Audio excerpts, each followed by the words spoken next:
Hello, I'm Ricky Levac, and today I will be talking about the lessons we learned from the 1964 Alaskan earthquake. For this presentation, I had the help of Josh Pasco and Ethan Baker, but I re-recorded it on my own just to make it look a little more smoother. So let's get started. Um, the whole presentation is basically about what happened, what caused the earthquake, and why it was so damaging, and what changed afterwards because of it. I believe the biggest takeaway from learning about this earthquake is not how strong it was, although it was strong. But I believe the biggest takeaway was how much scientists, engineers, and emergency planners learned from it and took away from it, and were able to use science to make the world a better place and more safe in case a situation like this ever happened again. So, the 1964 Alaskan earthquake happened on March 27th, 1964. It was the strongest earthquake ever recorded in America, and it caused major damage across Alaska. It had a magnitude of 9.2, which is one of the strongest earthquakes ever seen all over the world. So, obviously, this damaged a lot of coastal towns and roads. This earthquake caused 139 deaths, but a lot were connected to the tsunami that happened during this earthquake. So here's some images of roads and parts of the city that were affected by the earthquake.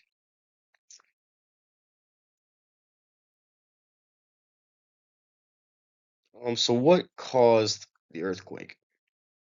A major thing to understand is that Alaska is very prone to earthquakes. This is because Alaska is located near a major tectonic plate. So let's just look at slide. So this is picture of Alaska's major tectonic boundaries. So you can kind of see uh, where these plates sit near Alaska. So you can see the Pacific plate and the North American plate moving towards each other. Um, and they run into each other. And whenever this happens, this will build up a lot of pressure over time. But also, what happens is that Alaska actually sits on a subduction zone. The Pacific plate essentially, when it was moving towards the North American plate, slipped underneath it, and this forced the North American plate to actually rise up a little bit, which actually built up even more pressure than there already was, which is the reason why the earthquake was as powerful as it was. Uh, so when this pressure keeps building, the fault will eventually slip, and when the slip happens, the ground above it subtly moves and creates that major earthquake. And also from that fault, a tsunami, a lot of water kind of got pushed, and a tsunami like formed from it. Um, and this tsunami didn't just affect the people of Alaska, although it did the most damage in Alaska. It actually went on to affect California and Japan as well. The earthquake was so powerful that it also caused landslides and ground failure on the coast. Some areas of land dropped away from Alaska entirely, and that made the damage worse because buildings, like even if they were structurally sound, if they were on a piece of land that was falling away from the ocean, obviously it was going to be affected anyways. So this made the damage a lot worse.